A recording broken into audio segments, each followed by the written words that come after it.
요한복음 17장 17절 말씀, 그들을 진리로 거룩하게 하옵소서. 아버지의 말씀은 진리니이다. 아멘. 하나님 말씀은 진실하십니다. 참되시고 진실하시다. 그럼 하나님 말씀이 아닌 것들은 반대로 거짓이다, 이렇게 되겠죠. 그래서 진리라고 하는 것이 거룩하다, 거룩한 것이 진리다. 왜 그렇게 제가 이야기를 하냐면, 여러분 바람 피는 사람들 바람 피는 거 목격해서 잡아봤나요? 주변에 잘 모르죠. 바람 피면요 음란합니다. 그죠? 바람 피는다는 건 음란한 거예요. 그런데 음란한 사람은 반드시 거짓말 칩니다. 그러니까 거짓과 음란은 같이 와요. 거짓말을 칠 수밖에 없어요. 음란하니까 거짓말 치는 거고, 거짓말을 치는 사람은 그 자체가 음란한 거예요. 그러니까 부부간에 진실하셔야 돼요. 다른 건 몰라요. 사랑 없어도 돼요. 그 생겨나면 되니까. 근데 뭐만 있어야 되면 진실해야 돼요. 거짓말 치지 않으면 되는 거예요. 그러면 음란하지 않는 거다. 거짓말 치면 방법이 없어. 그 사람은 해결이 안 돼. 그러니까 거짓말 치지 마는 거예요. 거짓말 치면 반드시 그 사람은 음란합니다. 그 사람 뒷조사하면요 다 나와요. 음란하면 거짓말 치고, 거짓말하면 음란하다. 자, 이거 공식이에요. 성경의 공식입니다. 제가 말하는 게 아니야. 성경의 공식이라고 그래요. 그걸 알겠죠? 그래서 음란한 사람이 회개하고 싶다 그러면 어떻게 하면 돼요? 예, 진실하면 되는 거예요. 그걸 자꾸 거짓말 치면 감추고 싶잖아요. 그건 음란을 회개한다는 게 아니잖아. 그렇죠? 회개하려면 이걸 드러내놓고 진실해야 되는 거예요. 그러면 이제 해결되는데요, 결혼이라고 하는 게 여러분 거룩한 거예요, 음란한 거예요? 거룩한 거죠. 하나님이 이 세상에서 가장 중요하게 생각하는 것 두 가지가 있어요. 이 세상을 창조하고 가장 중요하게 생각하는 두 가지가 있는데, 하나는 가정이고 하나는 교회예요. 그러니까 가정과 교회, 우리의 가정이 있으면 하나님의 가정이 있는데, 그 하나님의 가정을 교회라 그러는 거예요. 그러니까 가정이라는 말로 이 성경을 쓴 거예요. 교회라는 말로 이걸 쓴 거예요, 성경을. 그러니까 이게 같은 거란 말이에요. 그러니까 가정과 교회, 이게 같은 거라는 거죠. 자, 그래서 이제 이걸 깨뜨리고 싶은 게 있는데, 그게 바로 누구냐면 마귀예요. 마귀가 어떤 방법을 통해서라도 여러분을 시험해서 넘어뜨리고 싶어 해요. 뭘 깨고 싶어서? 가정을 깨고 싶어서, 교회를 깨고 싶어서. 그러니까 두 가지예요. 두 가지는 하나인데, 하나는 두 가지로 설명하는 거예요. 여러분 가정을 깨뜨리려고 하는 게 누구냐? 사탄입니다. 교회를 깨뜨리려고 하는 게 누구냐? 사탄입니다. 자, 그러면 가정을 거룩하게 만들려고 하시는 분이 누구냐? 하나님이시다. 교회를 거룩하게 만들려고 하시는 분이 누구냐? 하나님이시다. 자, 어떻게 이제 공식이 알겠어요? 자, 거짓말은 음란이다, 음란은 거짓말이다. 자, 진실한 거는 거룩한 거다, 거룩한 건 진실한 거다. 그러니까 결혼 자체를, 하나님은 가정과 교회를 한 공동체로 만들어 놨는데, 이 공동체를 유지하는 것은 거룩이라는 겁니다. 진실이라는 거예요. 진리. 그러니까 결혼은 사랑해서 여러분이 하는 것 같지만 사실은 진리 안에서 하는 것입니다. 진리가 밑바탕 되지 않으면, 진리라는 반석이 밑바탕 되지 않으면 그 위에 세워진 사랑은 다 가짜예요. 모래 위에 세운 집은 다 무너진다 그랬죠. 진리라고 하는 반석 위에 집을 세워야 튼튼해지는 것입니다. 1층을 세우면 1층이 튼튼한 거고, 2층을 세우면 2층까지 튼튼한 거고, 3층을 세우면 3층까지 튼튼해져요. 반석 위에 세우면 그랬다는 얘기예요. 반석 위에 세운다는 말은 뭐 위에 세운다는 뜻이라고요? 진리 위에 세운다는 뜻이다, 이 말이에요. 진리라는 게 쉽게 얘기해서 뭐라고요? 진실한 거라, 이 말이야. 그러니까 남편과 아내가 누군가가 하나 속이면 그건 거짓말이요, 그 속이는 사람은 음란한 것입니다. 이해가 되겠어요? 투명해야 된다. 둘 다 거짓이 없어야 된다. 남편과 아내 사이에 핸드폰이 잠겨 있다. 문제가 있는 거예요. 핸드폰의 비밀번호를 서로 알고 있어야 됩니다. 당연한 거 아니겠어요? 당연한 거죠. 애들이 건드릴까봐 이게 막 아무거나 눌려질까봐 비밀번호는 해놓을 수 있어요. 그렇지만 그 비밀번호를 상대방이 알고 있어야 되죠. 그래야 거룩한 거 아니겠어요? 결혼을 거룩한 거로 유지해야지 사랑으로 유지하는 거 아닙니다. 사랑의 그 감정은 잠깐이에요. 그러나 진실이라는 거룩은 영원한 것입니다. 그게 바탕이 돼야 되는 거예요. 내가 저 남편을 못 믿겠다, 내가 저 아내를 못 믿겠다, 그러면 이 가정은 벌써 깨진 거예요. 잘 아시겠어요? 무슨 말인가? 자, 사랑보다 먼저 우선되는 게 뭐다? 진리라고 하는 진실이다. 정직해야 된다. 거짓은 음란을 가져오고 음란은 거짓말을 할 수밖에 없도록 만든다. 그러나 진실한 것은 거룩함을 가져오고 거룩함은 진실한 것이다. 그게 하나님이시다. 무슨 말인지 아시겠죠? 예, 그러니까 아버지의 말씀이 진리다, 참되다, 진실하다 이거야. 자, 성령님이 어떤 성령님인가요? 요한복음 14장에도 나오고 요한복음 16장에도 나오죠. 어떤 성령이라고 나와요? 진리의 성령이라고 나와요. 왜 일부러 성령님을 진리의 성령이라고 얘기했을까? 거짓말에 반대이기 때문에 그렇습니다. 음란에 반대이기 때문에 그렇습니다. 가정과 교회를 유지하려면, 하나님의 그 그리스도의 몸을 세우려면 진리라고 하는 바탕, 다시 말하면 진실한 바탕 위에 세워야 되기 때문에 거짓이라는 것과 반대, 음란이라는 것과 반대로 가정과 교회를 세워야 되는 것입니다. 여러분은 사랑하면 다 되는 줄 알았죠? 사랑은 그 진리를 완성하는 게 사랑이에요. 사랑은 출발 자체가 우리로부터 출발하는 게 아니에요. 사랑의 출발은 하나님이 하신 겁니다. 하나님이 우리를 무작정, 우리가 죄인임에도 불구하고 하나님이 우리를 사랑하셨다 그랬죠. 그 사랑, 하나님의 사랑 안에서 진리로 세워나가는 사랑이 이 진리를 완성하는 것이다, 이렇게 된 거지. 우리의 사랑으로 결혼 생활하는 게 아닙니다. 하나님의 사랑 안에 그 진리로 가정과 교회가 세워지는 거예요. 그래서 진리를 모르는 자녀, 진리를 모르는 남편, 진리를 모르는 아내, 진리를 모르는 그 부모, 이것은요 가정을 세우는 게 아니라 파괴합니다. 자기가 진리가 뭔지를 모르기 때문이에요. 사랑은 있겠죠. 뭐 동물들도 자기 자녀들을 사랑하니까, 이 세상에 예수 안 믿는 사람들은 자녀를 안 사랑하겠습니까? 다 사랑하죠. 그러나 그 자녀가 진짜 하나님의 사람이 되게 하려고 자기가 몸부림치는 것은 진짜 믿음 있는 부모밖에 할 수가 없는 거예요. 그렇죠? 그러니까 이 세상과 우리는 다른 결혼 생활을 하고 있고, 이 세상과 다른 가정 생활, 교회 생활을 하고 있다는 거야. 그래야 다른 거죠. 그리스도인은 다른 것입니다.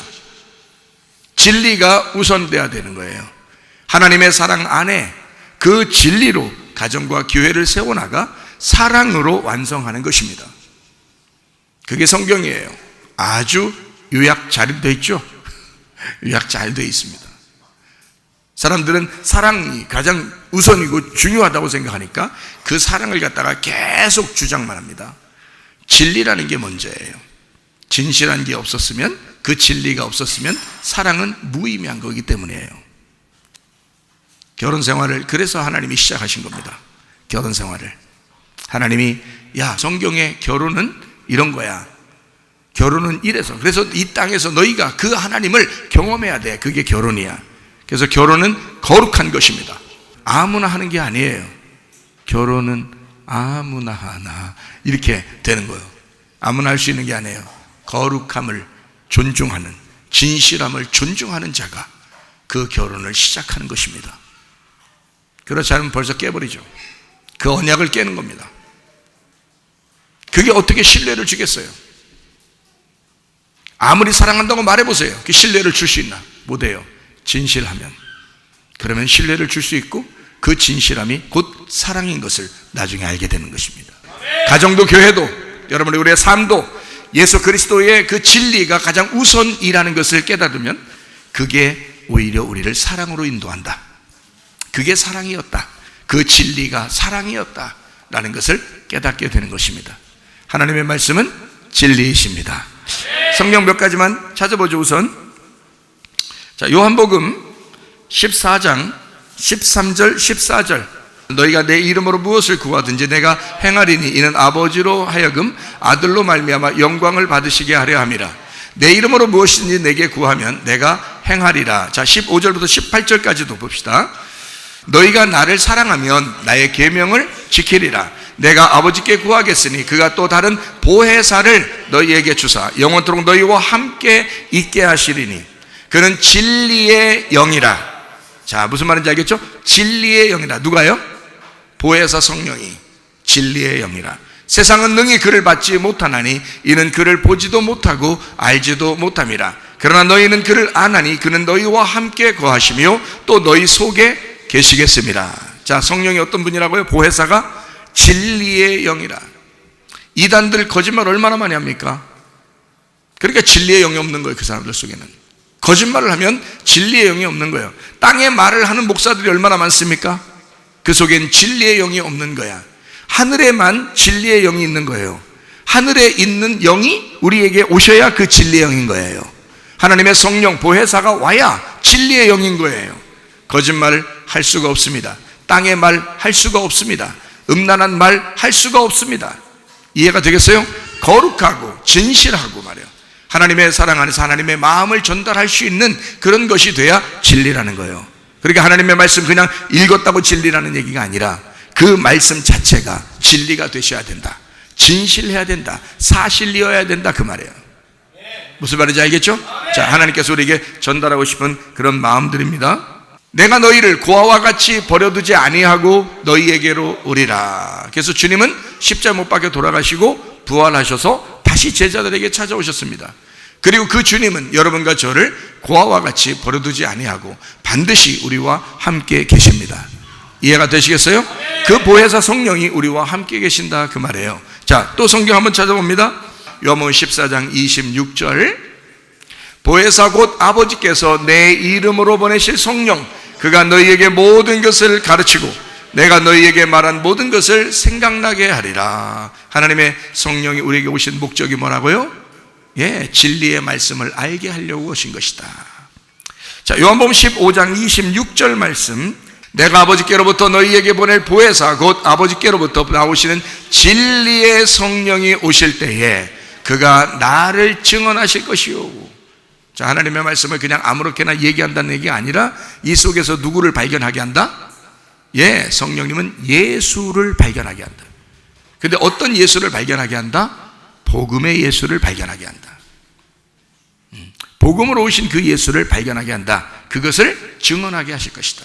하나님의 성령께서요. 자, 요한복음 16장 13절 14절 말씀 그러나 진리의 성령이 오시면 그가 너희를 모든 진리 가운데로 인도하시리니 그가 스스로 말하지 않고 오직 들은 것을 말하며 장래 일을 너희에게 알리시리라. 그가 내 영광을 나타내리니 내 것을 가지고 너희에게 알리시겠습니다. 자, 성령님은 혼자 일하신다는 거예요. 예수의 영으로서 예수를 전달하려고 한다는 거예요. 예수를 전달하려고 한다는 거지. 그죠? 자기 스스로 일하는 것이 아니라 예수의 영광을 위해서 사신다는 거예요. 자, 예수님은 이 땅에 계실 때 누구의 영광을 위해서 사셨어요?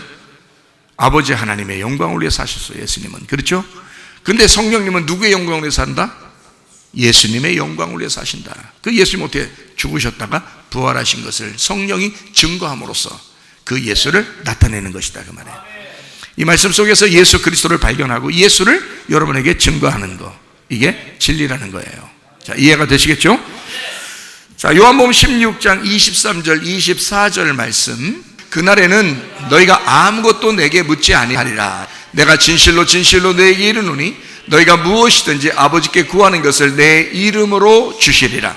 지금까지 너희가 내 이름으로 아무것도 구하지 아니하였으나 구하라 그리하면 받으리니 너희 기쁨이 충만하리라. 자, 이름이 뭐라겠어요? 지난번에 얘기했죠? 예수님의 이름은 뭐라고 했어요? 복음이라 그랬죠. 복음. 그러니까 예수님의 이름은 말씀은 말씀인데 율법의 말씀이 아니라 복음의 말씀이다.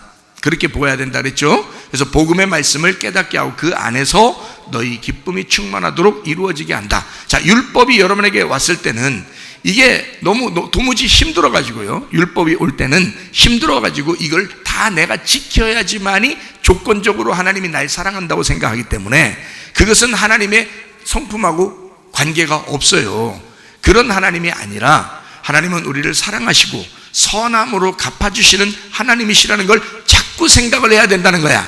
이 생각을 못하도록 마귀가 자꾸 시험하는 거죠. 그래서 넘어뜨리고, 야, 네가 이렇게 했기 때문에 네가 당하는 거야. 네가 이렇게 했으니까 너는 잘못되는 거야. 너 기도해봐라. 안 되지. 자꾸 조건을 내걸어서 하나님을 그렇게 보도록 한단 말이에요.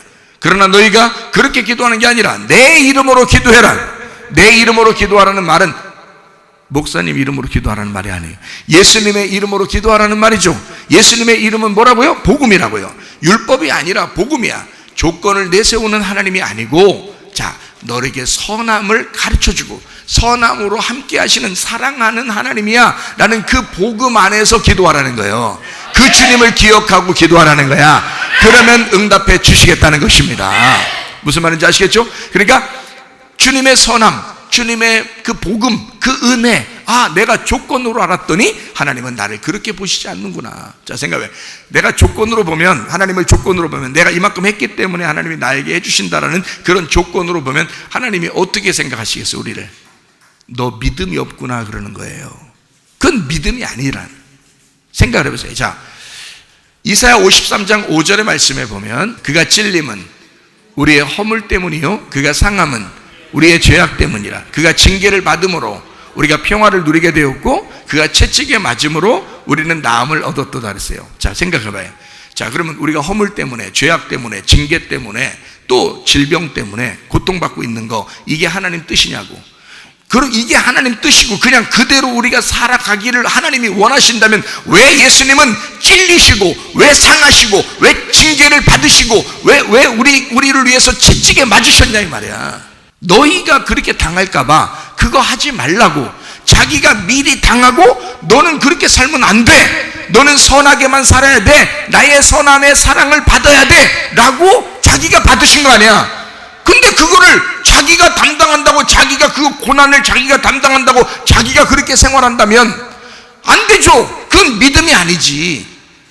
예수님이 고난 당하셨으니까 너희도 나를 따라와라 그러니까 자기도 진짜 이런 고난 다 짊어지고 그런 고난 받으면서 오라고 하나님이, 야, 너 고난 좀 받아야 돼. 내가 고난 받았으니까 너도 똑같이 고난 받아야 돼. 그런 말이겠어요? 아니죠. 악에게 시험을 당할 때 그 나를 위해서 고난 당하신 그 주님은 나를 선하게 인도하실 것이고 반드시 이 악함을 해결해 주실 것이다 라고 믿고 오라는 거지. 네가 해결하라는 게 아니고, 네가 그 시험 걸려서 그냥 그렇게 넘어지라는 게 아니고, 그거 짊어지고 오라는 게 아니고, 그거 주님께 내려놓고 오라는 거 아니야. 그 주님이 고난 당하셨으니까 내 대신. 그러니까 주님, 나도 그거 다 내려놓고 편안하게 살고 싶어요. 그래야죠. 왜요? 허물이 없어지니까, 죄악이 없어지니까, 평안해져야 되니까, 치료를 받아야 되니까 그 상태로 살아라는 거 아니에요. 예수님이 다 받으시고. 근데 우리는, 아, 내가 짊어져야지 이러니까 예수님이 나한테 해주신 거를 인정을 안 하는 거 아니야. 그게 믿지 않는 거라는 거지. 믿으라 이 말이야. 주님은 그러셨구나. 그래서 나한테 선함으로 주시려고 하는구나. 날 사랑하시는구나. 이게 진리구나. 이게 팩트구나. 이게 성경의 진리구나. 그걸 받아들여야지. 그게 믿음이라 그러는 거라고요. 이해가 되시겠습니까? 네, 우리 보고 그렇게 힘들게 살아라는 거 하나님의 뜻이 아닙니다.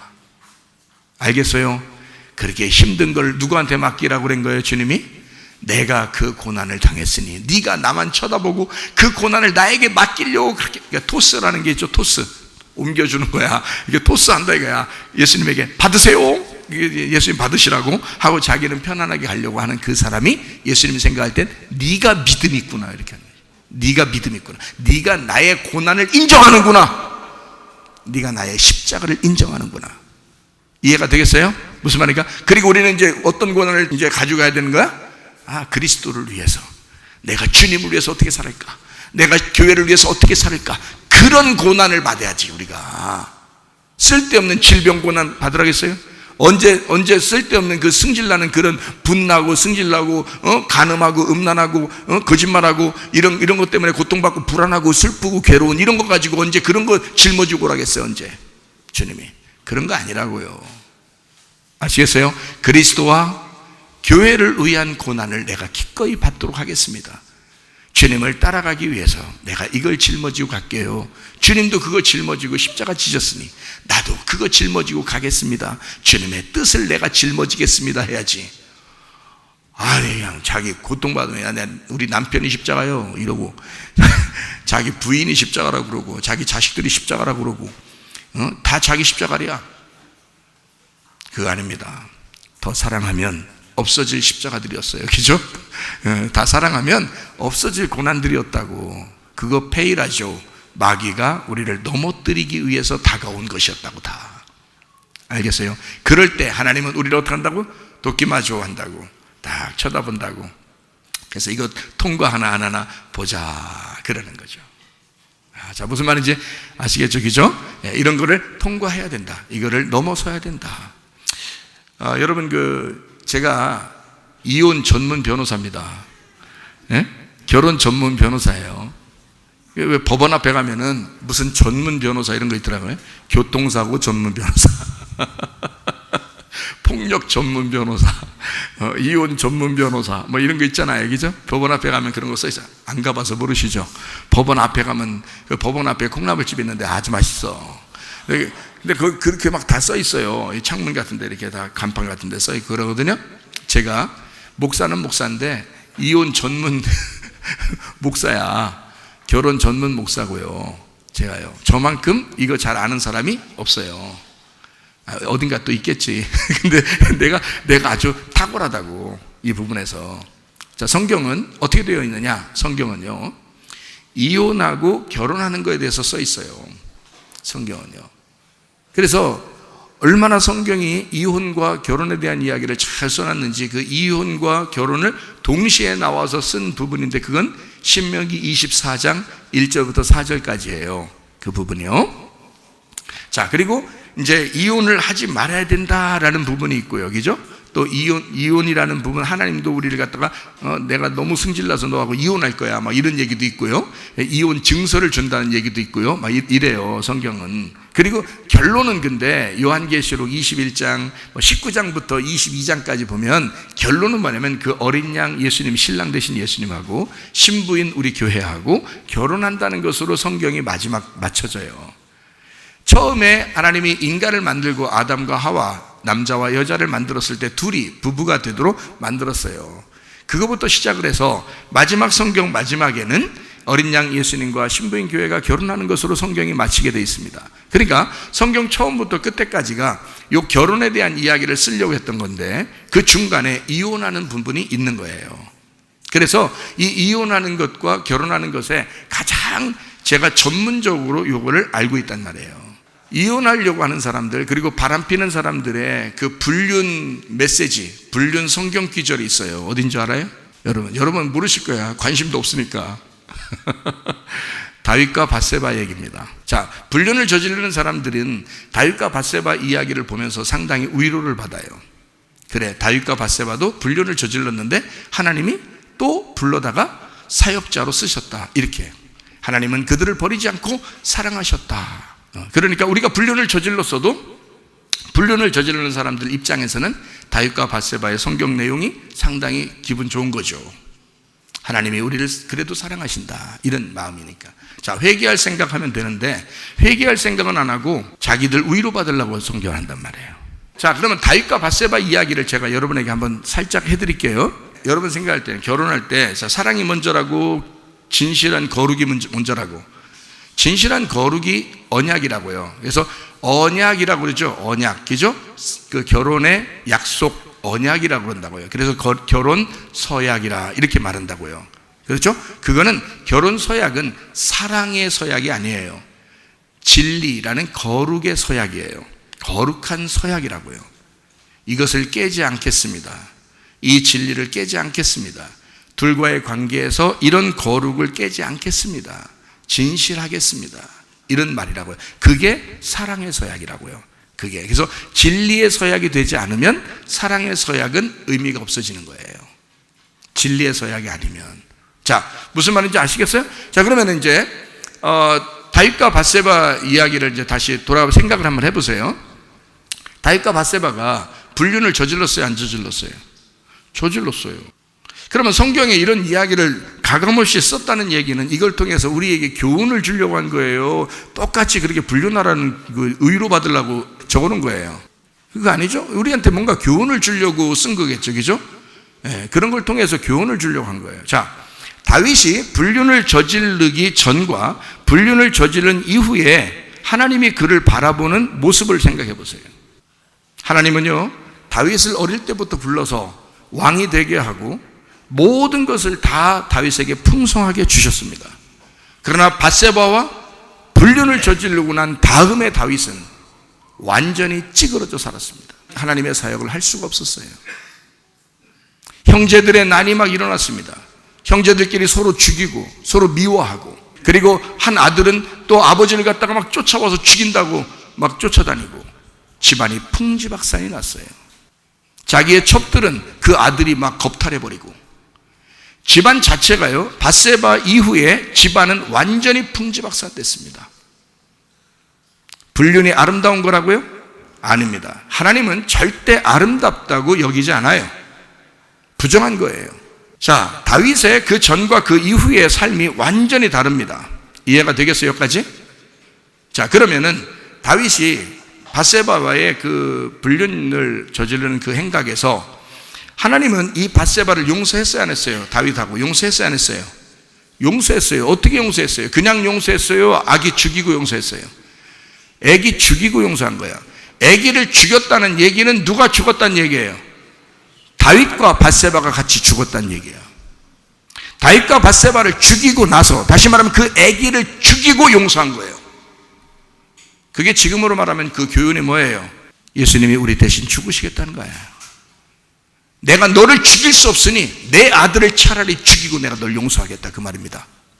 그 예수가 우리 속에, 가슴 속에 완전히 들어오지 않으니까 이 사람이 자기들 괜히 변명하고 자기 스스로 위로받으려고 그러고 성경을 이상하게 보는 거야. 정확하게 봐야지. 진리를 먼저 봐야지. 사랑을 보는 게 아니라 진리를 먼저 봐야지. 이해가 되겠어요? 자, 그리고 난 다음에 그들이 이제 아기를 낳습니다. 누구를 낳았어요? 솔로몬을 낳았어요. 솔로몬이 태어날 때까지 다윗은 진짜 죽을 지경이었습니다. 솔로몬이 태어나고 나서도 죽을 지경으로 살았어요. 집안이 풍지박산 났으니까. 하나님이 가만 놔두지 않았죠. 솔로몬이 드디어 왕이 될 때, 그때 이 모든 것이 해결됐습니다. 솔로몬이 왕이 되자 모든 것이 해결되고 다윗은 죽게 됩니다. 자, 이게 아름다운 불륜인가요? 아니라고요. 아예 꿈도 꾸지 말라고. 알겠습니까? 우리 교회 다니는 사람들은 아예 꿈도 꾸지 말라고. 그런 건 아름다운 게 아니라고. 하나님의 아름다움은 여러분이 약속하에 결혼 서약할 때 그 약속하에 그 진리를 지키려고, 그 사랑을 지키려고 살아가는 그것이 아름다운 거라고요. 다른 것이 아름다운 게 아닙니다. 괜히 엄한 생각하지 마세요. 네, 이해되죠? 자, 다윗이라는 사람과 밧세바라는 사람은 솔로몬을 낳고 솔로몬이 왕이 되고 자기가 죽음으로써 이것이 완성이 된 거예요. 그때까지는 고생하다 살다 가는 겁니다. 알겠어요? 불륜이라는 게 이렇게 무서운 거야. 알아요? 하나님은요, 여러분이 진실하기를 원하십니다. 네. 하나님이 그래도 다윗을 사랑하는 게 뭔지 알아요? 속이지 않는다는 겁니다. 거짓말하지 않는다는 겁니다. 자기가 진실하게 하나님 앞에 고백하고, 그 나단 선지자가 왔을 때 눈물로 침상을 띄우면서 기도합니다. 자기의 철저한 회개, 얼마나 철저한 회개를 했냐면 자기가 그 다음부터 밧세바 이후에 여자를 안 건듭니다. 여자를 만지질 않아요. 얼마나 철저했나요, 다윗이. 마지막 죽기 얼마 전에 너무 추우니까, 노인이니까 춥잖아요. 그래서 왕이니까 사람들이 대우해 준다고 처녀 아가씨 아비삭을 넣어준 거예요. 침대로, 난로로 사용하라고. 보통 인간들은 보통 36.5도를 유지하고 살기 때문에 이 난로 36.5도의 난로를 여기다가 옆에, 그게 모든 나라가 다 그렇게 하는 거예요. 모든 나라가. 그래서 다윗도 신하들이 그렇게 아비삭을 구해서 다윗한테 이불 속에 넣어준 겁니다. 그때 성경은 뭐라고 기록하냐면 다윗이 얼마나 딘 게 있으면 말이에요, 그 이불 속에 들어온 아비삭을 만지지도 않아요. 그 젊은 여자를. 알아요? 철저한 회개입니다. 하나님 앞에 한 번 자기가 회개한 것은 철저하게 끝까지 지키려고 하는 그 다윗 말이에요. 그런 걸 회개라 그러는 거야. 말만 회개, 날마다 회개. 나 거짓말 치지 말아야지, 나 음란하지 말아야지, 나 욕심 부리지 말아야지, 나 승질 내지 말아야지. 뭔 회개가 그렇게 자주 있어요? 뭔 회개가 그렇게 자주 있냐고 생각을 해보라고요. 내가 웃는 게 아니에요. 내가 웃으면서 얘기한다고 웃는 건 아니야. 여러분, 진실하라는 거야. 하나님 앞에 진실하라는 거야. 진짜 회개하라는 거야. 하나님 앞에 진짜 회개로 돌아서라는 거야. 그게 하나님 마음이라는 거야. 그래야 하나님이 그 사람을 보는 거야. 그래야 하나님의 은혜의 눈이 그 사람을 향하는 거야. 다윗은 솔로몬으로 다시 태어난 겁니다. 그래서 하나님은 솔로몬을 다시 세운 거예요. 다윗을 대신해서 다윗을 죽이고 솔로몬을 왕이 되게 하신 겁니다. 평화, 연합, 솔로몬, 샬롬, 에이레네. 내가 너와 찢어졌으나 이제 너와 하나가 되겠다. 그 약속을 솔로몬을 통해서 하나님께서 다윗에게 주신 거예요. 그래서 솔로몬이 왕이 되는 겁니다. 하나님의 약속 때문에. 여러분, 철저하게 회개하셔야 돼. 회개 철저하게 하셔야 돼. 그냥 어설프게 말만 그냥 회개했다고 그러지 마시라고. 장난하지 말라고. 거짓말 치지 말라고. 하나님하고 사기치지 말라고요. 거룩한 사랑을 회복하셔야 합니다. 하나님의 성령 안에서의 사랑을 회복하셔야 합니다. 하나님의 진리로 시작한 그 사랑을 사랑으로 완성해야 합니다. 아시겠어요? 다윗과 밧세바. 자, 여러분, 이 다윗과 밧세바에서 배울 점이 상당히 많아요. 다윗이 그 밧세바를 왜 건든지 아십니까? 그 밧세바 씨가 없었습니다. 우리와 함께 살았지만 씨가 없었어요.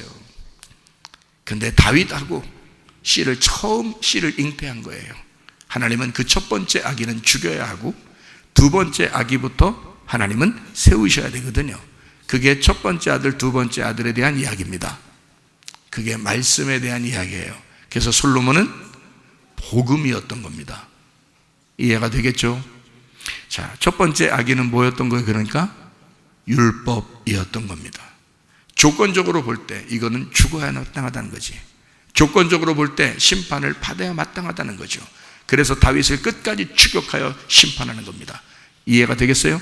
그러나 두 번째, 솔로몬이라는 복음의 아들이 나왔을 때는 나는 너를 다 용서할 거야.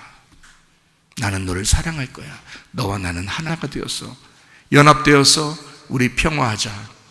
우리 서로 사랑하자.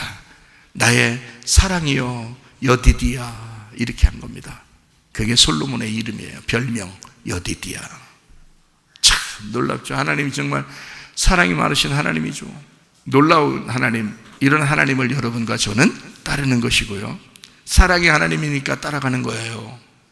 여러분 생각해 보세요. 이혼은 둘이 혼자 있을 때는 가능합니다. 둘이 혼자 떨어져 있을 때는 가능합니다. 자, 홀로 살고 이 사람도 홀로 살 때는 이혼이 가능합니다. 자, 무슨 말이냐면, 자, 이제 이혼이라는 거는 둘이 같이 살아야 되는데, 이제 혼자면은 이혼이 가능하다 이거야. 그리고 불륜도 이 사람이 혼자 살고 있어요. 과부든지 아니면 뭐 남편이 돌아가셨든지 아니면 뭐 처녀든지 아니면 뭐 이렇게 그 남편하고 살다가 사별했든지 아니면 서로 마음이 안 맞아가지고 너무 남편이 폭력적 이상해서 이걸 떨어져가지고 혼자 살고 있든지, 그러면 이 사람 혼자잖아요. 그럼 이 남자도 예를 들어서 이혼하고 오랜 시간이 혼자 동안 있었든지, 그죠? 아니면 혼자 살고 있는 총각이든지 노총각이든지 아니면 부인이 사별을 해서 죽었든지 뭐 혼자 사는 이 사람들, 그럼 이건 불륜이 아니죠. 이건 만날 수 있죠. 충분히 만날 수 있다고요. 이거는, 그죠? 근데 뻔히 이쪽도 가정이 있고 이혼하지 않았어요. 이쪽도 가정이 있고 이혼하지 않았어요. 이건 반드시 불륜입니다. 둘 중에 하나만 그래도 불륜입니다. 알겠어요? 둘 중에 하나만 그래도 불륜이에요. 그러니까 가정이 있는데 만나거나 이러면 다른 사람 만나거나 이건 불륜입니다. 무슨 말인지 알겠죠? 자, 그러면 이혼이 불가능한 게 있어요. 저는 여러분 이혼 전문가, 결혼 전문가 목사인데 보세요. 이혼이 불가능한 게 있어요. 어떨 때 불가능하냐면 자녀가 있을 때입니다. 그건 이혼이 불가능합니다. 왜 성경적으로 자녀가 있을 때는 이혼이 불가능하냐면 성경의 자녀는 우리의 것이 아니기 때문이에요. 이 아이들은 태어나면서부터 누가 책임져야 되냐면 하나님이 책임지는 하나님의 자녀예요. 근데 우리한테 맡긴 거야. 그래서 이 아이를 클 때까지, 이 아이가 커서 결혼할 때까지 우리가 책임을 져줘야 돼요. 이 아이를. 그렇기 때문에 이 자녀가 태어나면 이혼은 불가능한 거예요. 이 자녀를 양쪽 다 책임을 져줘야 되는 거예요. 이 아이들은 힘이 없잖아요. 부모가 책임져 주지 않으면 짐덩어리라고 생각하면 그러면 이 아이들은 정말 불행한 거예요. 자기들이 원하는 대로 나온 게 아니잖아. 자기들 뜻대로 나온 게 아니잖아요. 그러니까 이 자녀는 누군가가 반드시 끝까지 책임져야 돼. 그 사람이 의로운 거예요. 자녀를 끝까지 책임지려고 하는 사람이 의로운 사람인 거예요. 무슨 말인지 알겠어요? 그래서 자녀가 있으면 이혼은 불가한데 끝까지 자녀를 책임져야 된다. 그래야 하나님께서 그 사람을 의롭게 보신다. 왜냐하면 자녀는 자기 뜻대로 태어난 게 아니라 부모가 책임져야 되기 때문이다. 결혼할 때까지. 그렇죠? 결혼해서 또 다른 자녀를 낳을 때까지는 어린아이예요. 부모 입장에서 볼 때는. 그렇죠? 그러니까 그 부모가 끝까지 책임지는 것이 우선이다. 부부는 서로 이혼할 수도 있고 남남일 수도 있어요. 문제가 생겨서. 제가 이혼하는 사람들 상당히 많이 듣고 보고 그랬는데요. 어디 가보니까 그 상담을 하는 얘기를 들어보니까요. 여자가 정신적인 질병이 있어요. 여자가 정신병을 가지고 있습니다. 그러니까 남편이 막 죽으려고 그래. 죽을 지경이에요. 막 늘 부엌칼 들고 막 여자가 막 이러니까 부엌칼 들고 막 집에만 들어오면 남편 집에만 들어오면 어디 갔다 왔어? 누구랑 있었어? 막 이러니까 부엌칼 들고요. 그건 내가 봐도 무섭더라고요. 내가 봐도. 그래서 내가 빨리 그쪽 목사님한테 그랬어요. 이혼 좀 시켜주라고 그랬어요. 이거 이혼 안 시켜주면 누구 죽겠다 하나. 그래서 이혼 시켜주라고 그런 데도 있어요. 어떤 사람은요. 어떤 사람은 양쪽 다 불륜을 저질러 가지고 가정들이 있는데 불륜 저질러서 또 그렇게 하는 집안들도 봤고요. 어떤 사람은 또 이제 무슨 문제가 다른 문제가 있어서 성격적으로 문제가 있어서 그런 사람들도 있고요. 어떤 사람은 중독이 걸려 술 중독, 담배 중독, 마약 중독, 도박 중독 이런 거 있잖아요. 그런 거 있으면 그건 문제가 있습니다. 그래서 그건 이혼시켜 줄 수 있죠. 그럴 때는 한쪽이 언약을 깼으니까. 그렇죠? 네. 자, 그러지 않고서는 평범한 가정들 입장에서는요. 자녀들이 생겨나면 자녀들을 책임져야 돼요. 부모가. 자기는 다소 막 사는 게 힘들고 죽을 것 같아도 자녀를 위해서 내가 책임져야지 라는 마음을 가져야 되는 거예요. 그런 사람을 하나님의 마음 가졌다 그러는 거예요. 자녀들을 키우려고 하는 거예요. 그래서 그 자녀들을 내가 책임져야지. 이 자녀를 낳은 것은 이 자녀가 잘못이 아니잖아요. 자기들 잘못이잖아. 이혼하는 것도 자기들 잘못이잖아. 그러니까 이 자녀를 위해서 최선을 다해서 책임을 져줘야 된다. 그렇게 규칙은 그래요. 규칙은 그런 마음을 가지고 살아야 된다. 이게 제 자녀들 생각해 보니까 제주도 연안에서 흔히 발견되는 그 무슨 줄도 화돔이라는 게 있나요? 줄도 화돔, 돔 종류인가 봐요. 줄도 화돔이라는 게 본 건 아니고 누가 글 쓴 거를 내가 한번 본 적이 있는데 이게 암컷이 알을 낳으면 수컷이 그거를 그 알을 입에다 이렇게 담아서 부화시킨답니다. 암컷이 알을 낳으면 그걸 이제 수컷이 다 담아가지고 이렇게 입에다 넣고 있대요. 그래서 이 새끼들이 이제 여기서 속에서 이제 커서 자기들이 이제 부화해서 알을 까고 자기들이 이제 새끼가 돼서 이렇게 나올 때까지 있잖아요. 이 수컷이 계속 담고 있으니까 먹는 걸 못 먹는 거예요. 그래도 먹으려고 입을 열면 애기들이 쏟아지니까 그럼 다른 물고기들의 밥이 되잖아요. 그래서 이거를 그렇게 안 쏟으려고 자기가 먹을 거를 아기가 태어날 때까지, 새끼가 돼서 밖으로 나올 때까지 계속 담고 있대요. 그래서 이 아이가 이제 속에서 커가지고 이게 나올 때쯤 돼서 그때서 죽는 그 수컷이 많답니다. 그때서 그 아버지는 그 애들을 탄생시키면서 그 아버지는 죽는 거예요.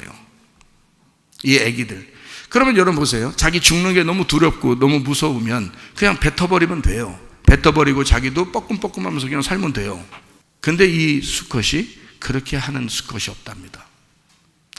다 그 안에서 자기의 아이들이 새끼가 돼서 나올 때까지 그대로 계속 자기는 굶어가면서 끝까지 그거를 보존시킨다는 거예요. 그게 부모님의 마음인 거야. 물고기보다도 못한 부모들이 얼마나 많아. 사람들이 말이요.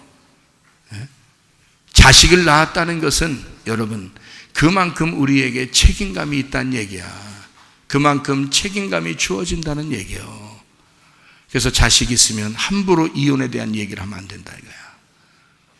자, 우리 교회에 다니시면은 하나님 말씀을 잘 듣게 되고 이 말씀을 듣다 보면 하나님의 사랑 안에서 시작된 그 거룩한 그 진리, 그 거룩한 결혼, 그 거룩한 사랑을 완성할 때까지 우리가 좀 같이 나아가자. 이걸 뭐라고 해요? 주님의 고난, 주님의 고난에 동참하는 나의 고난이라는 거지. 이런 걸 진짜 그리스도 안에서의 고난이라 그러지. 네가 잘못해가지고 그건 고통이지. 그건 당해야지. 그건 당해야 싸지. 그래야 회개하지. 무슨 말인지 알겠어요? 주님 안에서 어떤 이 고통들 이러면 주님은 우리를 찾아오셔서 우리를 도와주신다. 이해가 되겠죠? 그러니까 페이라조인가 이것이 도끼마조인가, 그리고 페이라조가 왔다 할지라도 도끼마조로 하나님께서 우리를 보시면서 그 믿음을 확인하려고 할 때 여러분과 제가 그 믿음이 합격되기를 바랍니다. 하나님이 뭐 그렇게 조건을 내려서 너 합격 못하면 너 뭐 내가 때려 부셔버릴 거야 막 이런 의미가 아니라 하나님 우리를 사랑하셔서 어떻게든지 우리를 응원하고 지원해서 그 페이라조라는 마귀의 그 시험을 이겨나갈 수 있도록 하나님이 돕기를 원하신단 말이죠. 그렇게 돕기를 원하실 때는 우리가 어떻게 해야 그 피할 길이 생긴다고요? 기도와 간구로 구할 것을 감사함으로 하나님 앞에 아뢰을 때 그때 우리의 마음에 뭐가 생긴다? 평강한 마음이 생긴다. 그리고 마음과 생각을 하나님이 지켜주실 것이다. 이해가 되죠?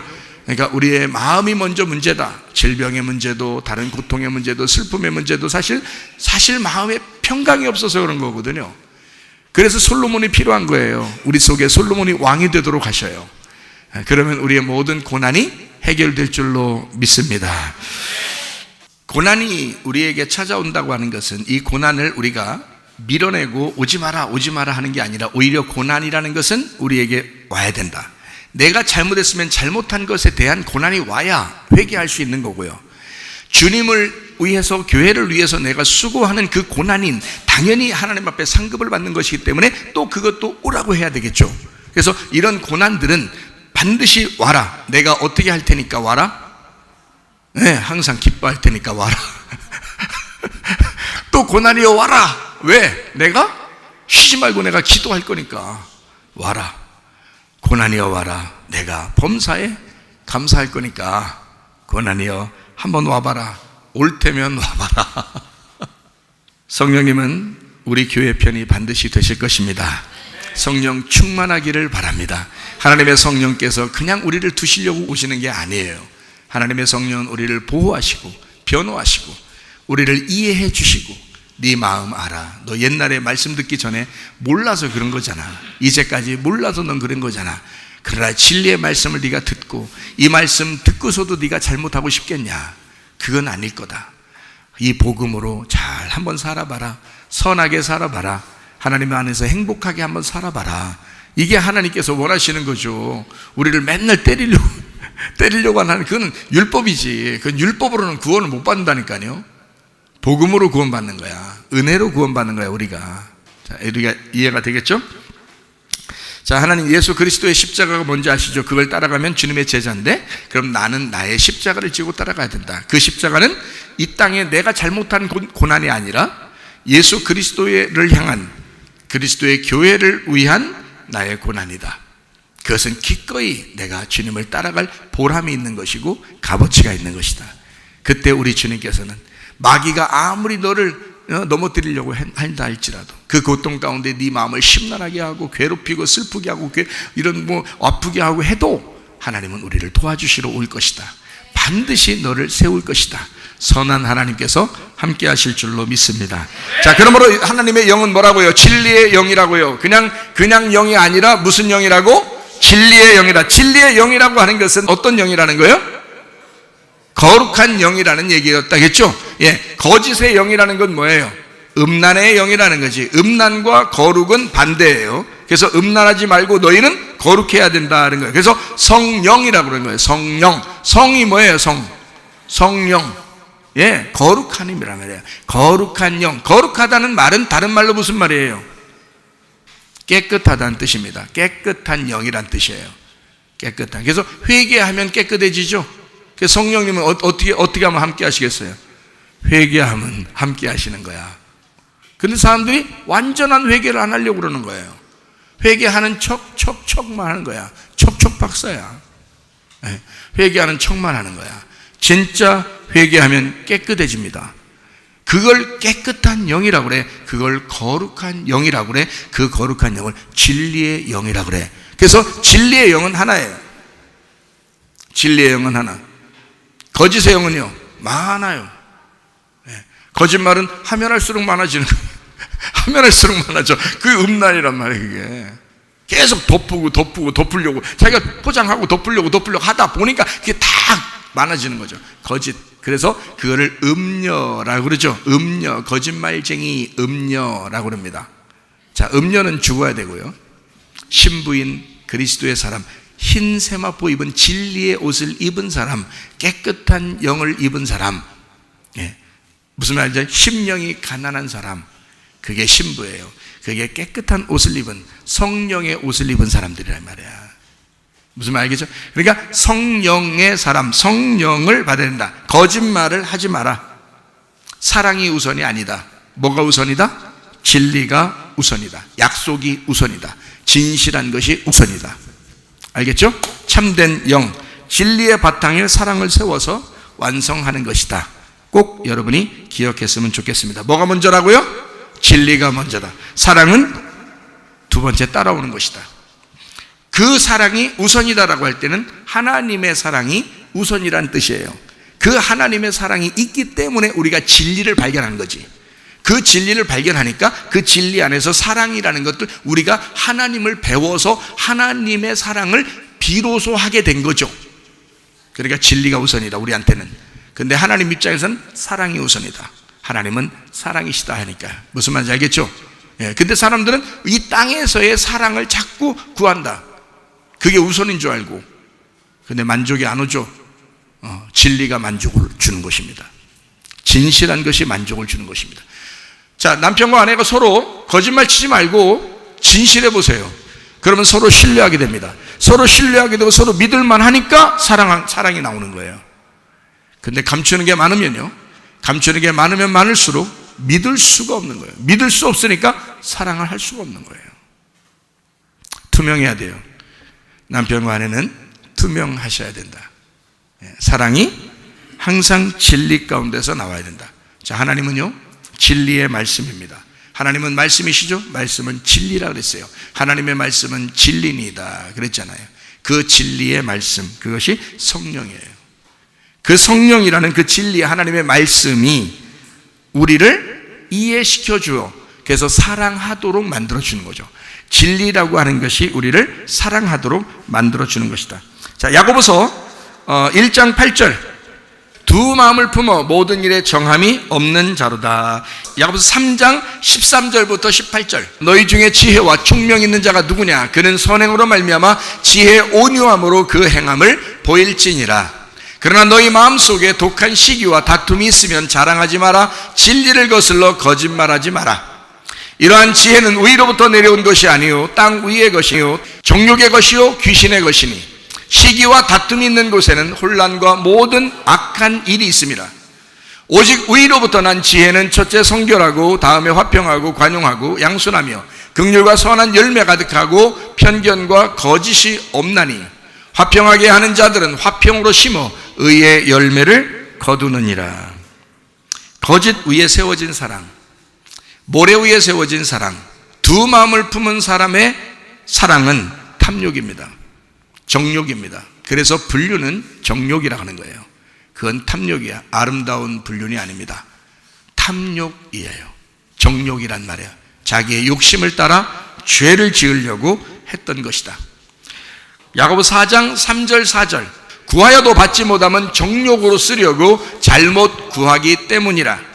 가늠한 여인들아, 세상과 벗된 것이 하나님과 원수됨을 알지 못하느냐. 그런즉 누구든지 세상과 벗이 되고자 하는 자는 스스로 하나님과 원수되는 것이니라. 자, 가늠한 거, 음란한 거, 그거는 거짓이란 말이에요.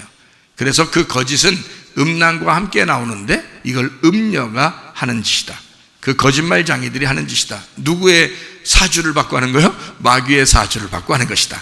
그러나 성령, 진리의 사주를 받고 성령의 사주를 받고 생활하는 사람들은 어떻게 사느냐? 진리 가운데 하나를 알게 되려고 한다. 깨끗함을 유지하려고 그런다. 거룩함을 유지하려고 그런다. 이해가 되죠? 그러니까 한 마음을 품으려고 그런다는 거지. 한 마음, 두 마음으로 나눠지는 것이 아니라 하나님의 마음만 가지려고 한다는 거지. 내 마음이 아니라 하나님의 마음을 가지려고 한다는 거야. 내 마음과 하나님 마음이 같이 있는 게 아니라 하나님 마음을 가지려고 한다 이거야.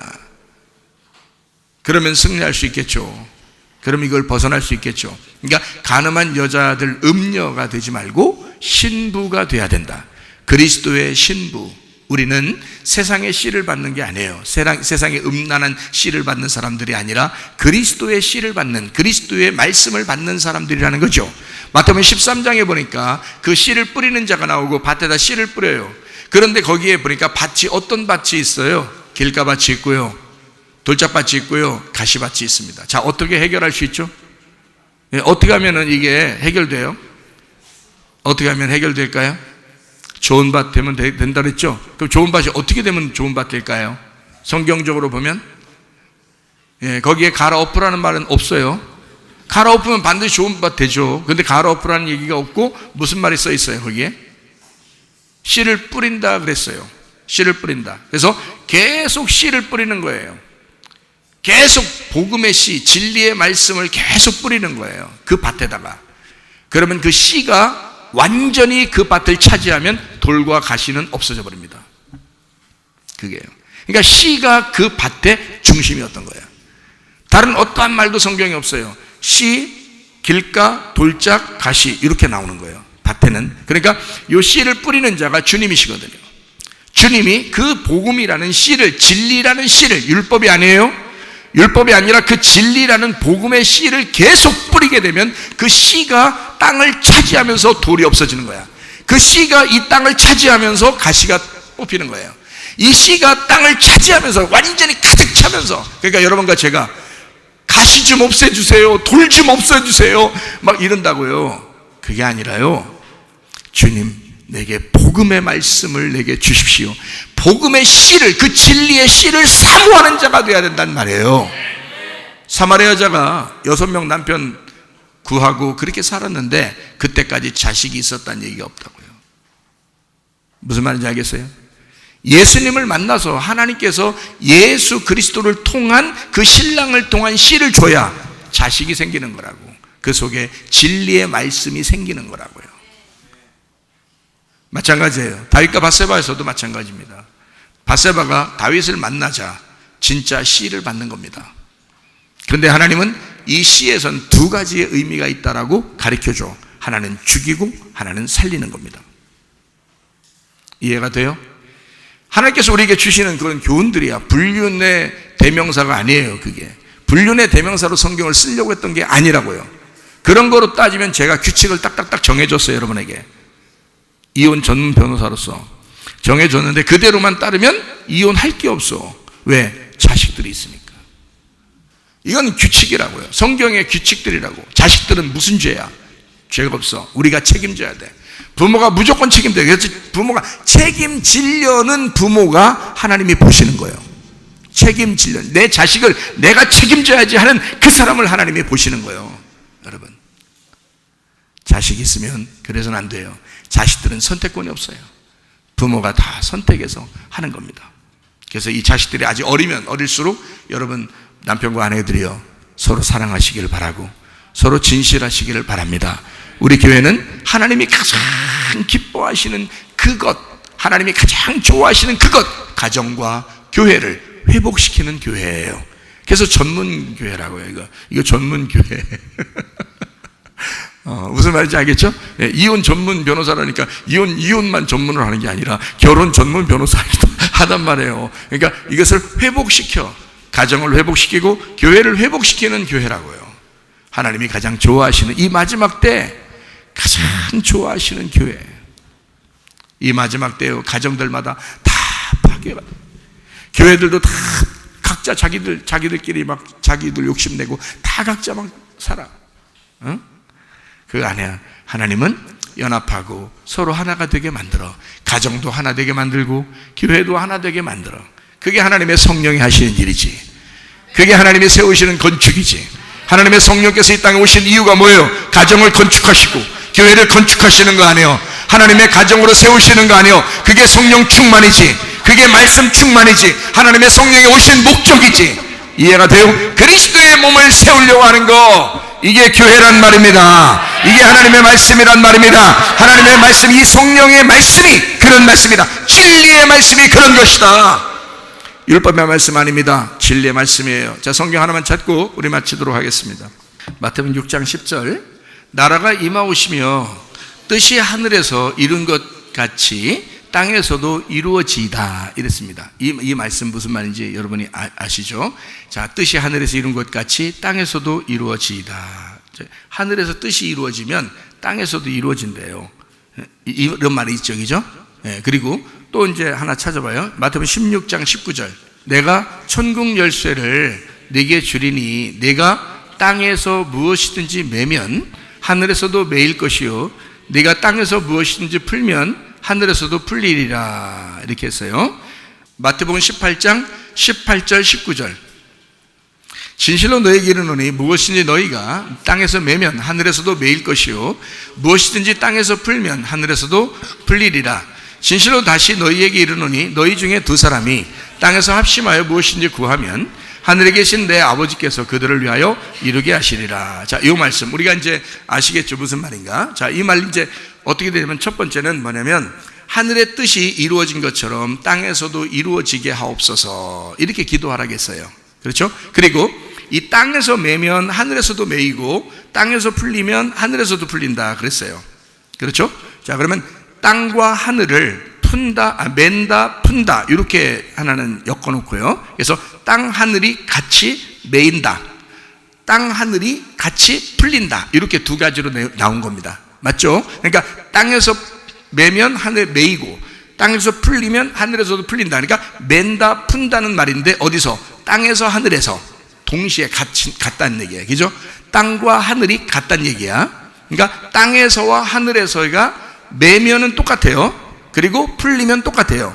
그러니까 맨다, 풀린다. 자, 땅과 하늘이 맨다, 땅과 하늘이 풀린다, 이렇게 된 거예요. 한쪽은. 그죠? 그러면 어디서부터 시작했어요? 땅에서 시작해서 하늘로 이렇게 매인다는 거죠. 땅에서 시작해서 하늘에 풀린다는 거죠. 그죠? 네, 그러니까 이쪽은 땅이 중심이고요. 마태복음 6장 10절에서는 하늘이 중심이에요. 하늘에서 뜻이 이루어진 것처럼 이 땅에서도 이루어진다, 이렇게 쓴 겁니다. 완전 반대죠. 네, 반대죠. 무슨 말인가? 자, 그러면 어떤 게 우선이에요? 하늘에서 이루어진 것이 땅에 이루어지는 게 우선입니다.